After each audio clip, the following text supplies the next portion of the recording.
മണ്ണാർക്കാട് നടക്കുന്ന കാലിക്കറ്റ് സർവകലാശാല എ-സോൺ കലോത്സവത്തിനിടെ സംഘർഷം.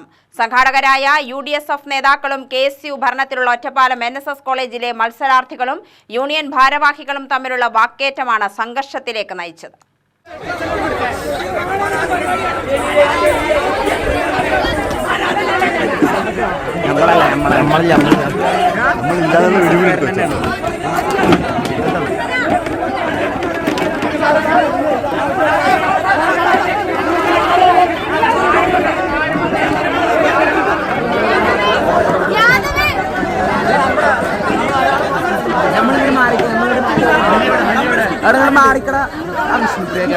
കാലിക്കറ്റ് സർവകലാശാലയിലെ UDSF യൂണിയനാണ് എ-സോൺ കലോത്സവം നടത്തുന്നത്.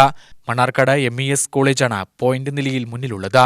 എല്ലാ മത്സരയിനങ്ങളിലും ഇതേ കോളേജിന് സ്ഥാനം ലഭിക്കുന്നു എന്നതിനെ ചൊല്ലിയാണ് ഒറ്റപ്പാലം NSS കോളേജിലെ KSU ഭരിക്കുന്ന യൂണിയൻ നേതാക്കൾ സംഘാടകരെ ചോദ്യം ചെയ്തത്. ഇതേ തുടർന്ന് വാക്കേറ്റമുണ്ടാവുകയായിരുന്നു. പ്രശ്നം രൂക്ഷമായതോടെ പോലീസ് ഇടപെട്ടു.